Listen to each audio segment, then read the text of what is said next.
Hey, is this close enough? Hello, hey. Um, so my talk is about how I've built communities through the internet, specifically stuff like social media stuff like Instagram. So my entire talk is actually screenshots of my Instagrams and Facebook. Um, and yeah, so this is one of them. You're going to Instagram that, aren't you? That's kind of like a phrase that I use in my head every time I see a funny thing. So my personal journey kind of starts off when I was a super young kid, super creative, kind of stayed a lot in my room, journaled a lot, drew a lot of pictures, a really creative person in kind of a non-creative household, typically an Asian family. They were like, you're really weird. And I was like, I'm going to do my weird stuff. I don't care. And I also kind of grew up really dorky. This is a photo of me and my super awesome non-dorky brother with the glasses. We sort of stayed in our rooms and kind of hung out on the computers all day long. We had this really awesome Windows 95 desktop and played a lot of solitaire.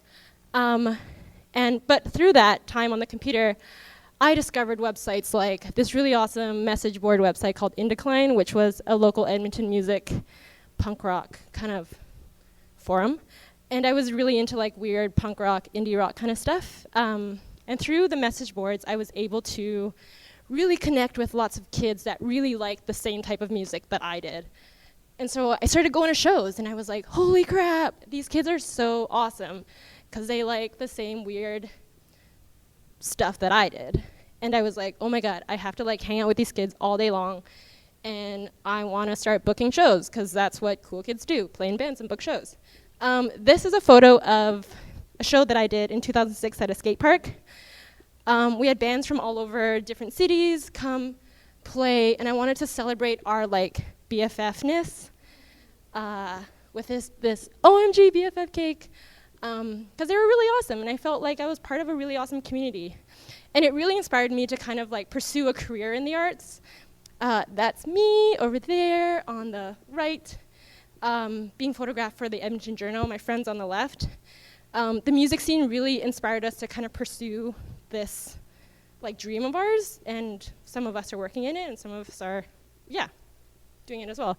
So kind of fast forward to how we use technology and all that stuff right now. We do a lot of this, Instagramming of foods.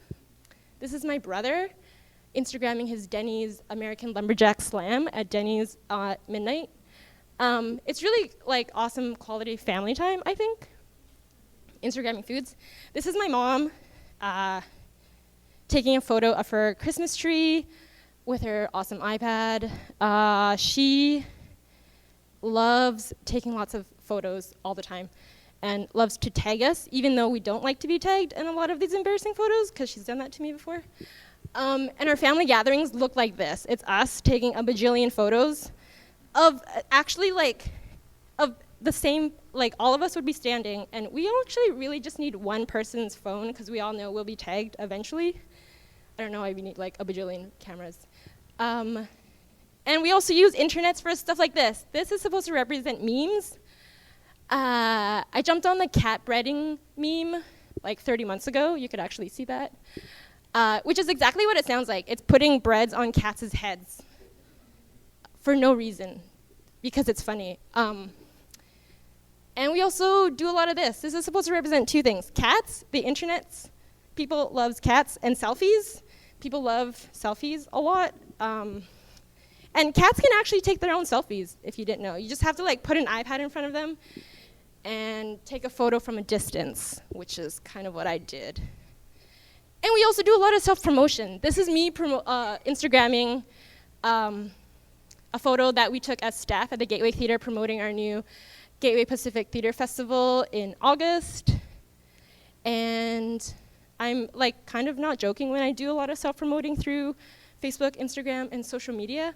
I basically promoted this talk as well through those 3 channels, because I really wanted people to see and come and, have people come. And I totally think that a lot of people from here, a few friends right there and there, have come because of because of that. So it works, right? Let's go back to another generation, my parents. What do they use it for? They don't really do food photos and memes. They play a lot of Bejeweled. This is my mom finishing noodles, and she really wants to beat this like high score in Bejeweled, which I think doesn't exist. And this is her playing the same game, waiting in line for dim sum, and she really wants to beat this. Yeah, she's just loves Candy Crush, Bejeweled, all that stuff. But she doesn't just use it for iPhone games. She actually connects with her family across Canada, overseas, and including one of my aunts from Thailand. This is a screenshot of my aunt. I don't think she's ever used a computer before, and just got an iPad a couple days ago and took a whole bunch of selfies, like I said earlier, which is what that is. And it's really awesome for us to connect with our family overseas and share our stories and share our family's like culture with them from so far away. This is a kind of a momentous time in our family's lives where one of my uncles passed away recently, and my mom is doing like a blessing for my cousins. My family is pretty like Buddhists, which is what this is.